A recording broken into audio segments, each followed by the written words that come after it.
Future trading involves risk and is not suitable for all investors. Content provided in this segment is meant for educational purposes and is not a solicitation to buy or sell commodities.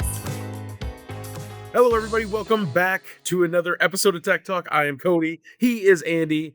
We have Paige in the background. Together, we make up the Tech Talk trio, and we are coming to you live from the sunny state of Florida this week. Live from Florida. How you doing? I'm doing well. How are you? I'm doing well. I'm waiting for you to have like a little cup with like an umbrella and stuff like that. And I figured I'd wait till after you. What's your favorite like Floridian drink of choice? Oh, man. I'd probably have to say a Mai Tai. Mai Tai? I asked Paige if we could do the show from the pool. She said no. Oh, yeah. Thanks, Paige. We could have been poolside with Cody. Could have been. Do you wear sunscreen, by the way? I have to. You have to. Necessities. But needless to say, we've got 3 charts. One of them came from a request at one of our very good listeners.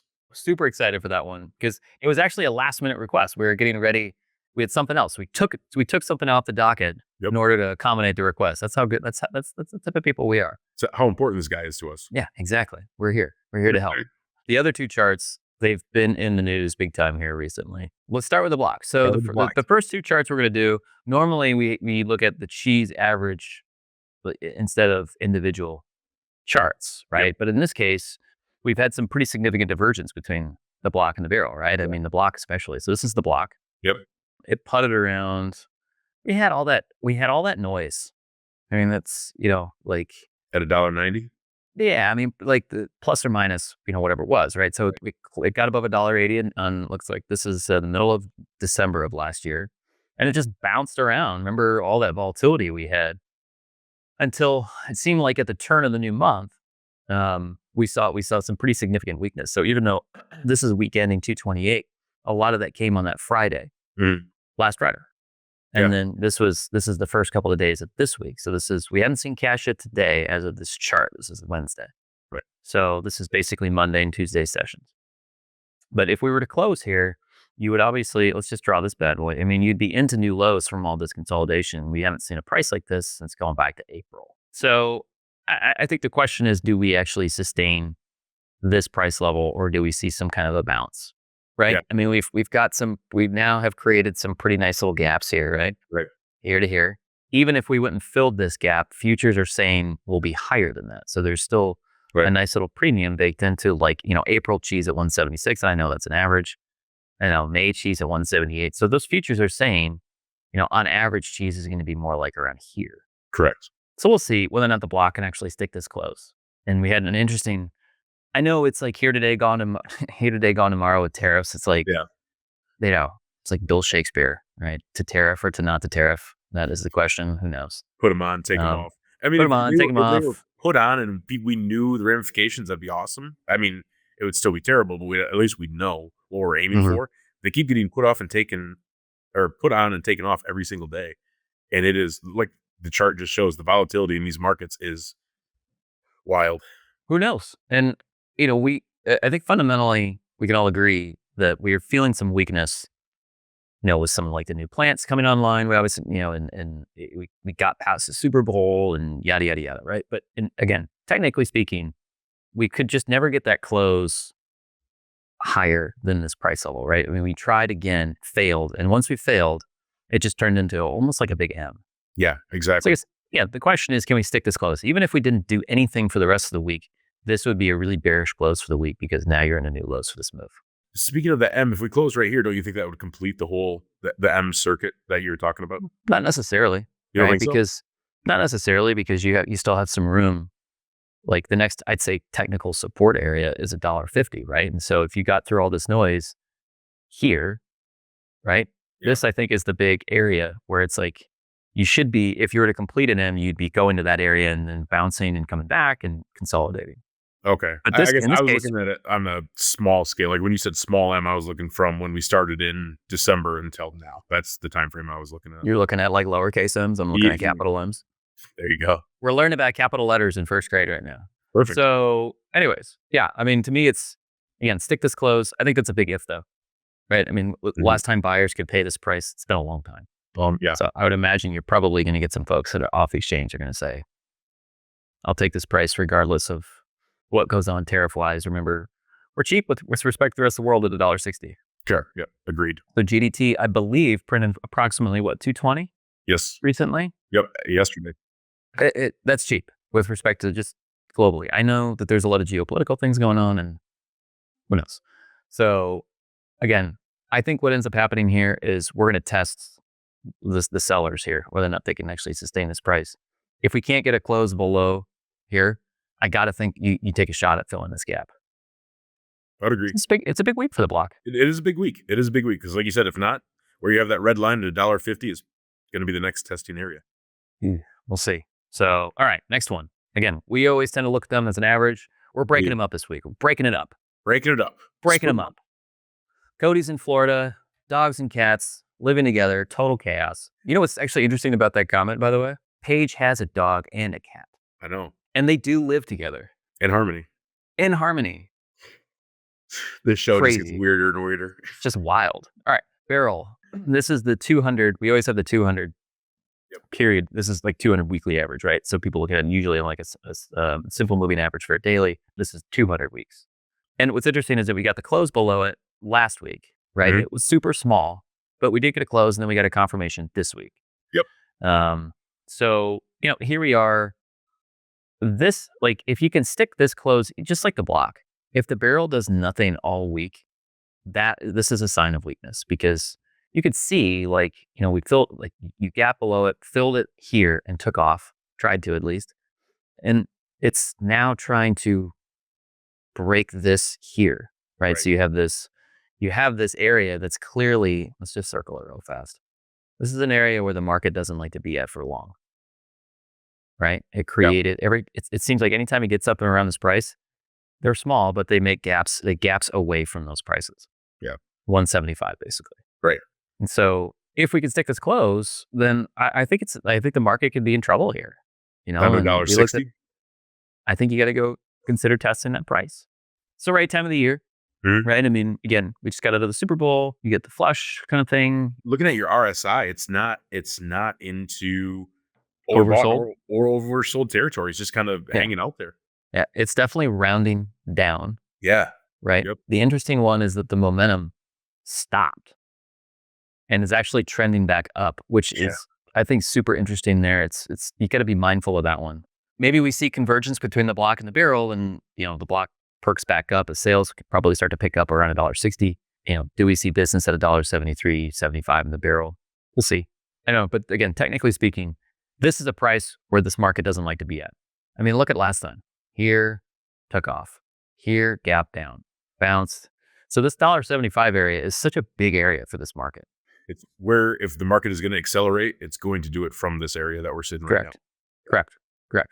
Yeah, this is an interesting one. And again, I'm glad that we looked at two separate charts, because in a lot of times you see them trading, not in unison, but I mean, blocks 3 cents premium to the barrel or something, like, or they're close. But in this case, they're two separate charts. They are. Let me ask you this. On this chart right here, just looking at it for the barrel, would you say we hit 190 first or 160? I have to say 160. It's a great question. Let's look at it from like this standpoint. What does that look like to you? That looks like right there. It looks like we're going to go form another leg for a W. I was going to say it looks like the beginning of, like, wave 2. Right? Okay. I see what you're saying. So the fact that it failed to materialize on that, right? So if you just look at it here, looks like, here's wave 1, wave 2, wave 3 would take you back up into here. Yep. But, like, you just didn't get that. Assuming we close here this week. Right. Do nothing for the rest of the week, close here. You failed to make that second wave. Yep. And actually, there we go. Yeah. I see what you're saying.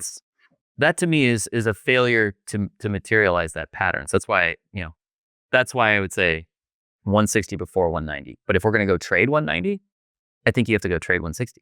I'd agree. That's why I asked. I want to see if we're on the same page there, because I completely agree with that. Yeah. I think if we can't, and we kind of go back into this range bound stuff that we saw over the last like 6 weeks, two things will happen. I'll probably lose like 3 years off my life. Yeah. And then stress. It'll struggle to get like any sort of material rally towards the latter part of the year, I feel like. So we'll see. But yeah, this, like I said, it's interesting. This is two separate charts. Again, we usually look at it from an average standpoint, but I feel like it's worth looking at because they've made such a big move. Like, they've moved away from each other quite a bit. They have. All right. So last chart came at request from Wisco Phil. From Wisco Phil, our good friend. Our good friend Wisco Phil. He wants to see the dollar index. Obviously a big component of our ability to export. Well, I guess import and export, right? So let's not just talk about exports. Both. There's imports too. All right. What do you think here? Well, so I've got 200-day moving average, which, what do you have? You have I have the 200-day, but this is a weekly chart. This is a weekly. Ooh, boy. Doesn't look bullish. I mean, nothing that we've seen on a weekly chart right here looks bullish. All right, here we go. Do you think that becomes a supportive line at 104? I think you could argue that this was a nice channel that this stayed in for a long time. This is 2023, broke out at the end of last year. And you had some false breakouts. And when they had the false breakout, they came back to the end, to the tail end of the channel, came back. So I think this next, the fact that it's just like what we looked at with the block in the barrel. Mm-hmm. It's only Tuesday or Wednesday. What day is today? Wednesday morning. It's Wednesday all day today. Okay. All day. But even if we did nothing for the rest of the week and closed here, you would reject this breakout and you'd be back in this channel. If that's the case, I think you got to go back and test the lower end of it. At the very least, you'd have room to come down and test this 200 period moving average. Momentum is certainly telling you that that's what's going to happen, right? I mean, if you just look at this for a hot second here, that thing broke the uptrend it was on, right? Very hard. Yeah. And then RSI tried to get overbought, came back down, and it has a ton of room to go lower still. Yeah. So this is clearly pointing down. And same thing. I mean, you can make literally the same argument that it was trending.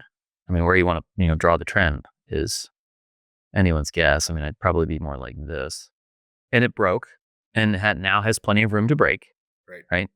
So yeah, I think at the very least, the fact that it's getting back in this channel says it's got to go down and test 100. I would agree. I mean, nothing about this looking at it tells me that it's bullish. I think you got to go down and test that long support. What a key area for that, by the way. I know. I mean, it's like, could you imagine if we broke 100 and actually sustain that break after making multiple attempts to get past it? Right. Yeah, because where does that starts in middle of 2022? Right here. Well, right before, but I guess, where we've kind of found support there for a second at 100. So, yeah, to me, I think you got to go test 100. I think if we get this close, you go back in this channel, you got to go back and test 100. I drew it here, by the way, rather than here, because I feel like this is where it started. This is where it had bounced and then, started actually going sideways. Okay. So I'm choosing to go here and just saying these are false breakouts. So if you were to go here, and this is a little bit more of a conservative approach because here it's clearly already broken through it. Right. Yeah. So I think you have to be a little bit more conservative and say this is where this channel actually started. So that's a good point. Last one, but certainly not least, I feel like this is going to be the surprise chart. This is the S&P 500. I know March goes up soon. I mean, we can certainly look at June if you want, but I'm sure it's going to look, doesn't look much different. So let's go back to March because it's a little bit more. Yeah, there we go. Not looking hot here. Not looking good. I mean, the macroeconomic stuff, the wealth effect, I think it's a big deal. We've seen dairy respond when you have these big sell-offs. Like here, I remember it was a big day, like dairy sold, all commodities sold off. And similar to like here, that was, I believe, last Friday. And then, nope, this was Friday, excuse me. Here. So that was on Monday. And Tuesday, here's today's session. This looks weak. I mean, like I've had this, we've had this long-term uptrend for a while. And you've finally broken through it. You've broken through it. You've confirmed the breakout. You've also completely engulfed an attempt to get back into the breakout. Like, look at that. Yep. Right there. We're going to try again here. Nope. Not today, dude. Not happening. 5,800 is going to be a big number. Big support line. If you break through that, good night. Stocks are, they've been on a tear for a long time. They have. I mean, this is a weekly. This is a monthly. I mean, you've got this just huge. I mean, you could retrace. You could go down to 5,000. Yeah. And you're having, depending on where you want to have this thing really start. right? I mean, you could argue that it started all the way back here. Very long time ago. I remember there was a guy in the dairy pit. I remember him talking about wanting to own stocks like right around here. I remember him talking about that. And it was just like, so at any rate, this looks, I mean, the whole thing, I don't know. I'm not a stock market expert by any means. Neither am I. I think you got to be really mindful of this market, the macroeconomic effect, the wealth effect, et cetera, and the fact that we just broke a long-term uptrend. Right. We'll see. It's a good chart. I appreciate you throwing that one in. To tariff or to not to tariff? That is the question. That could be a good title. Maybe for a book someday. And I feel like we're going to get the question and the answer to that many times this week, and it's only Wednesday. It's only Wednesday. And you're going to be poolside here pretty soon. Yeah. Cats and dogs living together, total chaos. Cody poolside. Well, that is going to do it for this episode of Tech Talk. We appreciate everyone watching. If you have not yet, please subscribe to the channel. Give us a thumbs up. Hit that notification bell. We appreciate our good friend Wisco Phil coming through with one of the best charts as he usually does. Hopefully we did it some justice. At the last minute. I mean, like it was literally, if it had been 10 minutes later, he wouldn't have got it in there. But if anyone else has any requests, just like Wisco Phil did, please shoot us an email, give us a call, and we will be happy to look at it on next week's episode of Tech Talk, where I will be back in the snowy tundra of Michigan, per usual. Yeah, aren't you supposed to get a bunch of snow this week? Yeah, we're supposed to get hammered with snow, I think. So right. That's going to be fun. We're supposed to get a dusting today here. I'm really looking forward to that. Appreciate you bringing that up. But yeah, no problem. With that, everyone, thanks for watching. Have a great rest of the week. Have a better weekend. We'll see you next time. Bye.